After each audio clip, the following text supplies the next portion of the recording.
welcome to Drive Spark. This is Puneet Bharadwaj and I'm going to be introducing one of the important persons from brand Citroen. Meet Saurabh Vatsa. He is the brand head for Citroën India and we are at the unveil of the new Citroen eC3 which the brand has achieved it in a record time. We're going to be talking about that particular car and also about the Stellantis group as well and much more in this conversation. So let's get started. Welcome to our channel, sir. Thank you so much for joining us here today. Awesome, thanks. So we just witnessed the product and your presentation, the most extensive presentation I've seen. Really impressed with what Citroen has achieved in terms of bringing a nice vehicle and within 6 months bringing a fully electric car as well.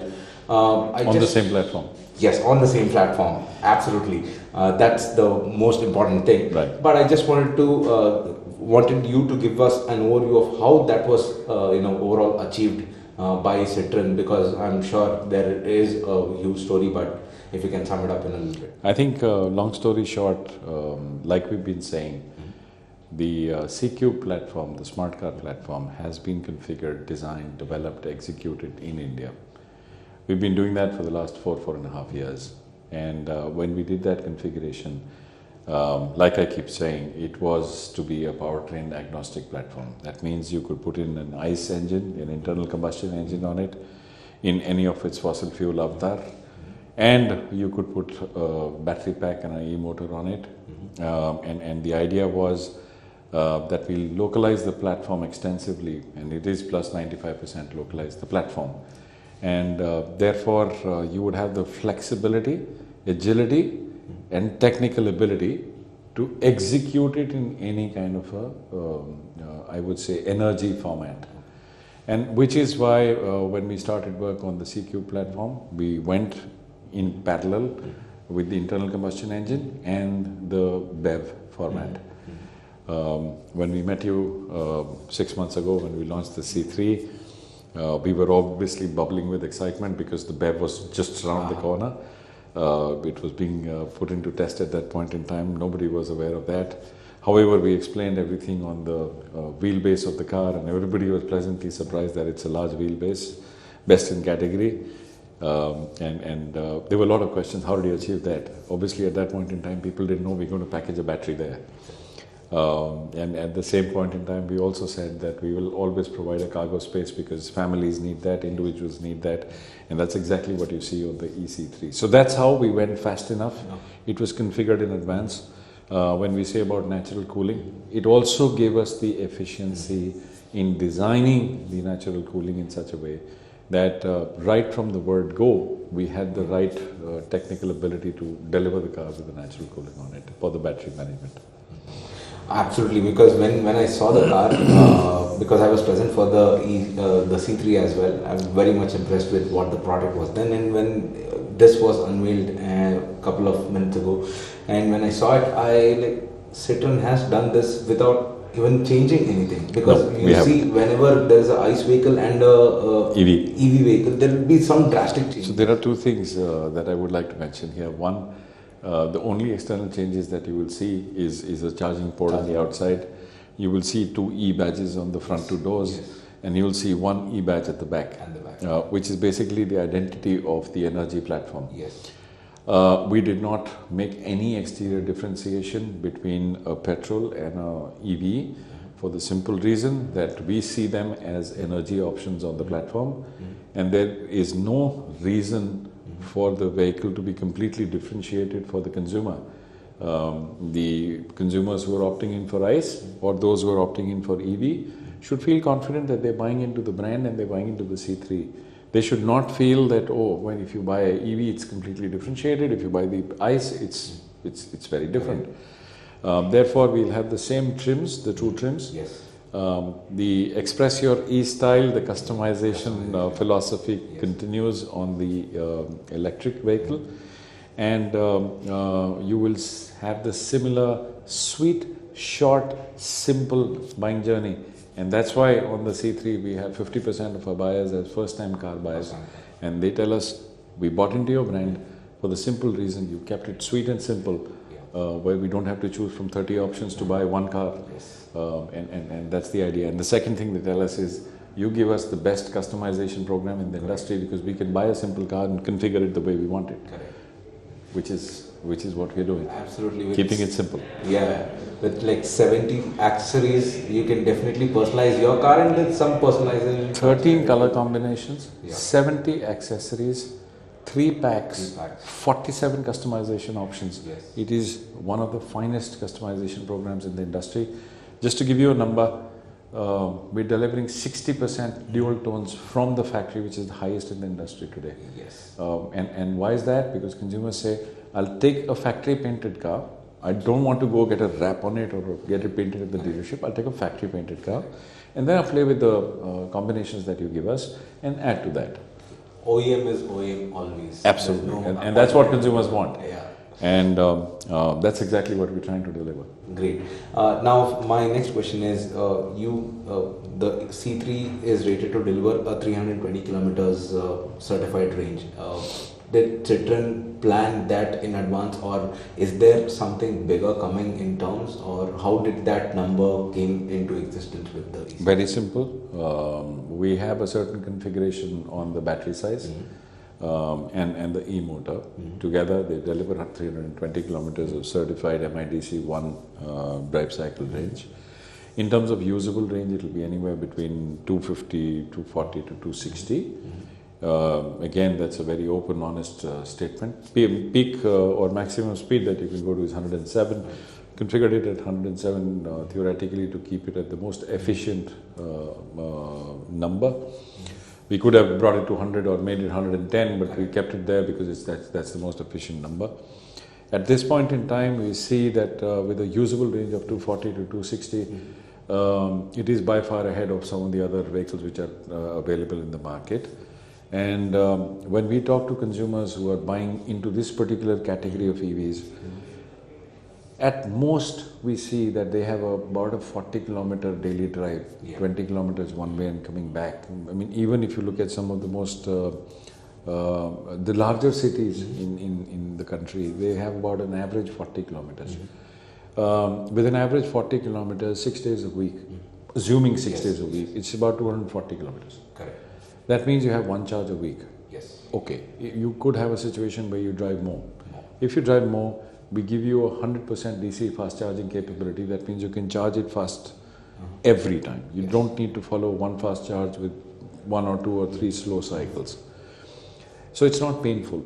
Correct. If you want to charge on a home charging cable, which we provide with the car, you don't need a wall box. Correct. All you need is you take it into a 15 amp plug and you can charge it, which is available anywhere, Correct. right? Wall boxes have inherent issues with RWAs not giving you permissions. You need to get specific installations. High-rise apartments, the minute you do that, there are issues of, oh, this parking is dedicated to this car. All of those issues are not there. So we've kept it simple in every possible format. And I keep saying, because our philosophy is to keep it simple, the consumer has to understand what we are saying. That's why we have such a large first-time car buyer base on the C3. And I'm sure with the eC3, we'll continue with the same. Great. When you were telling us about the presentation about the eC3, you also mentioned that you guys have worked really on that boot space not being compromised. And that will be a USP of the car, apart from having a customization options and providing 15. So what was, like, how important was it? Was it a customer feedback, like the survey which went in? Because all the OEMs, as you mentioned, are doing away with the spare wheel. Sure. What was the thought process behind that? See, the thought process again is back into how we started the development. Since we were very clear that we're going to place the battery within the wheelbase, there was no need to go and intrude into the cargo area. You intrude into the cargo area if you have separate battery packs, and then you connect those battery packs to make one big battery pack. We did not have any need to intrude into the cargo space. Also, the consumers, and especially our fleet partners, they said, if you're running a car in fleet, we do need a usable cargo area. Strong feedback from all sorts of consumers, please don't take away the spare wheel on the vehicle. So we give you a spare wheel on the car, a full flat cargo space, exactly the same as C3, 315 liters. Battery is packaged within the wheelbase. It gives you also a low center of gravity. You will see the performance tomorrow, and it doesn't make the vehicle tail end heavy because all your weight is within your wheelbase for the battery, which is also adding to the drive characteristic and handling of the vehicle, which you will experience tomorrow. So it was something that we designed onto the platform right from the word go, and we said, why should we eat up somebody's usable boot space? When you are buying a sub 4 meter vehicle, you're buying it for, of course, maximum possible space inside and a usable cargo space. But if you start eating up into that, obviously consumers are not happy. That's a very good thought process, because often we see boot space being compromised. Kudos to Citroen to that. Sure. And on that note, while you are answering that question, I also noticed that you will be offering this to the fleet operators as well. Your thoughts on that? So, I think very clearly, when you look at EV adoption, the government is really kind of encouraging that. State governments are encouraging that. The fastest adoption will happen with fleets. Now, when you are talking fleets, obviously a question comes in that, does that impact your brand image? Well, the way we're looking at it is, we are giving our best tech offering to the fleet. The fleets are not interested in buying a stripped down bare car. They are interested in our highest possible option on the trim. That makes sense to us because there are a lot of individual customers who are not adopting electrics because they are wanting to see it, experience it, feel it, because they've seen the ICE but not the EV. When we actually put them in our best tech offering, with a higher trim where they can experience the car the way we would like them to experience, it'll give them the confidence. They will be the ones who will at some point in time look at buying an EV, and why would we not showcase the car to them and let them experience the car? At the same time, the fleets are very happy because they have carbon footprint targets. Their end users have carbon footprint reduction targets. And the EV adoption will have to be driven by sub 4 meter vehicles because, like it or leave it, the segment is very unique in India because of the ICE taxation that is there, and therefore the highest adoption has to happen. Even today, the sub 4 meter, all of the sub 4 meter put together is about 74% in the Indian TIV. And with that number, we want to make sure that we give the best experience, a faster rate of adoption, and also be in line with what everybody is looking at, which is carbon net zero. Correct. Got it. So I can take your word on that the fleet manufacturers, the fleet operators will be getting a top trim version of the eC3. They will get all options. They will get all extended warranty options. They will get our support on the after sales side. They will have flexibility to choose on colors, so we will not restrict colors to them. All things that they are not used to, they will get it from us. So fleet manufacturers will have a Fiesta finally. Fleet users, yes, for them, we are going to make it convenient. Yes, awesome. Now my next question is towards the service side of it. So as Citroen is famously known for service on wheels, getting cars serviced anywhere you want, and I'm sure I really want you to share that story that you just shared while you were doing a presentation. I have so many stories on the service on wheels. In fact, last year we've done 150,000 kilometers with our service on wheels from various dealerships going out of the dealer locations and servicing cars. That one particular incident was truly, even I was touched with that. I was in Calcutta and we got a call from this customer who's in Bhutan. He owns a C3. You can take Indian cars and you can go there, and he said, my first service is due. First service is nothing but an inspection service. And he said, I don't want to drive all the way from Bhutan to Calcutta to come and get the first service. So we said, no, you don't have to. Our service manager at the Calcutta showroom, he said that we will send our service on wheels to you. And I was listening to this conversation because incidentally I was in the Calcutta workshop, and I asked him, "Are you sending it to Bhutan?" He says, "Yes, but we can't go into the border because this is a commercial vehicle." Correct. So I heard him tell the customer, "Sir, all you have to do is come to the border." And that gentleman, he kindly complied, and he came to the border. He just crossed the border a few meters into India, and the Citroen service on wheels was there. We did the full inspection, cleaning, polishing, everything, and we gave him the car back, and he was super delighted that here's a company which is sending me a service only for inspection. And since it's a free inspection, they didn't charge me anything. They came all the way to the Bhutan border, and they're servicing a client in Bhutan coming all the way from Calcutta. And that's the kind of sincerity stories that we're kind of putting out on the social media, because we have so many of our consumers who bought cars outside the dealer cities because we were ramping up. We're still ramping up. We finished with 30 dealers last year. We'll go to 75. But we have customers outside those cities. And when they reach out to us, and especially in a B hat segment, I can tell you they're surprised when we get there. Absolutely. And Because we're on their doorstep. They're surprised. Their neighbors actually come to see that service on wheels because it's like, the wings open up, and it's like it's very cool looking truck. It's a thing to watch, and definitely it is. We all have this myth that you should really have an extensive, vast service network to get your car serviced. Well, someday we will get there, but today we need to satisfy our customers. Absolutely. We take their anxiety away that I will get parts and service.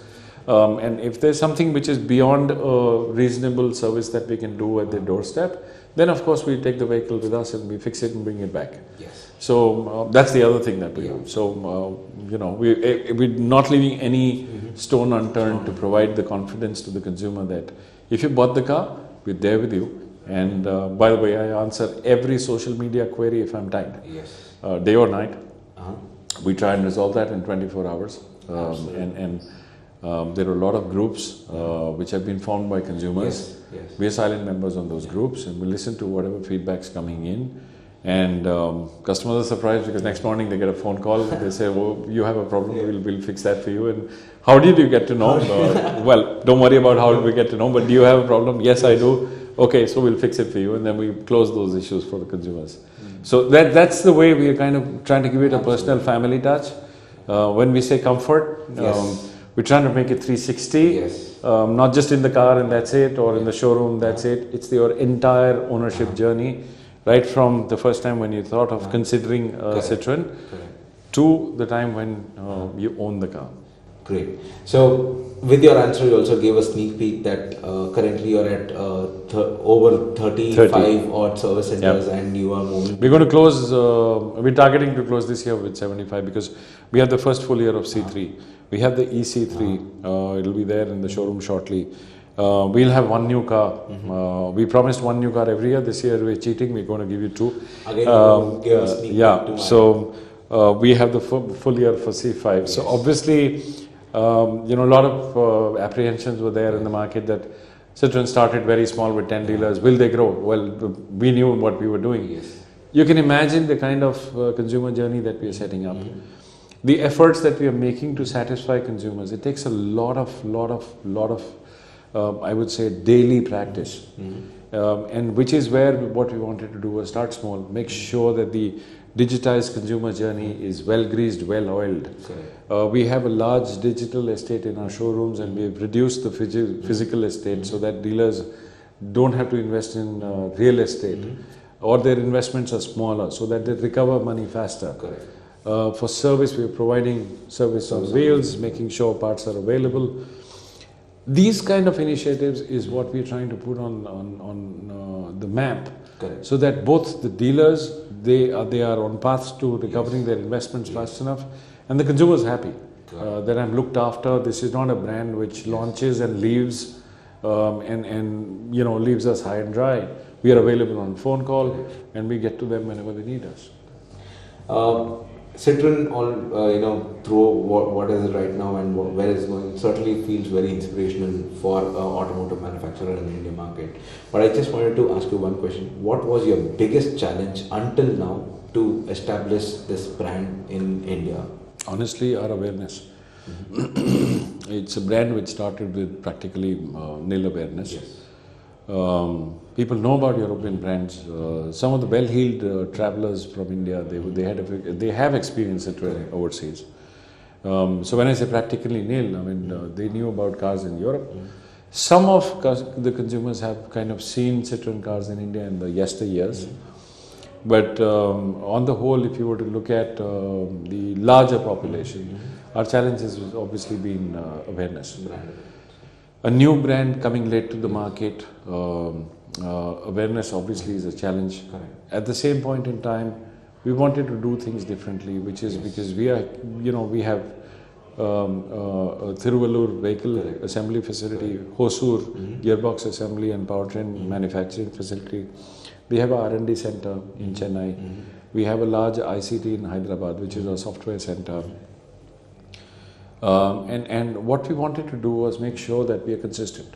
Yes. And do things right, not in a rush, but at a good speed. Good speed. Why good speed? Because all things that we were setting up were not copy-paste from anywhere, including the platform that we have. We launched our mainstream vehicle with a localized platform. Correct. We didn't bring it from somewhere, we developed it here. All of these things will tell you that, we wanted to be consistent. We wanted to be true to what we have promised to the consumer. One new car every year? Yes, that will happen. We inverted our localization strategy. We started with a powertrain facility before a vehicle facility. That obviously gives you export advantages right from day one as you go along. Number two, our ramp up is slow and in line with how we are going to the market. Every market, every dealership, we want to make sure customer satisfaction is number one. You saw our 4 global priorities. Yes. Customer satisfaction is number one. We will ensure that. And to do that, we don't want to chase volumes to chase volumes. We will get there. Yes. But in that process of getting there, we want a large set of happy customers. And that's exactly what we are building. What is the reason for that? A new brand needs the support of all Indians. Correct. Right? How will that happen? Word of mouth. No amount of advertising can take you Absolutely. there. You can get a lot of people into your showrooms on day one. Correct. Once they take the car and they're not happy with you, the same people will come back and they will tell 20 more people this is not a brand to trust. We've just inverted that philosophy. Yes. We'll go slow, make sure we sell to people, make sure we make them happy, they're comfortable, comfort is true to Citroen DNA, and we progress at the right speed. True to the promise that we made to the country. That's absolutely great, how a brand would work on their strengths and read the market well and then progress. Sure. We wish Citroen all the best for that. Thank you so much. And one more question regarding the C3. So eC3, will it be made for the world in India? Well, right now the focus is India, clearly. Okay. Electrics are a huge emerging market at the moment. The platform is completely localized. We've developed the car for India, and right now the focus is India. And regarding the new logo, which also got unveiled during the eC3, what are your thoughts on that? Why the new logo? And Well, it's a visual demonstration of pragmatism, positivity, enthusiasm of not just the consumers, but also how we are looking at addressing their needs, whether it's electric vehicles or ICE vehicles. It's also the fact that we are challenging the industry rules, going from ICE to EV in 6 months. Correct. No other brand's done that. Configuring a platform with ICE and EV on the same, and giving all the features that the consumers are looking for. It is a visual demonstration of how the brand is going to progress. Look after its consumers, take them along, look after their needs, make sure they are happy and comfortable.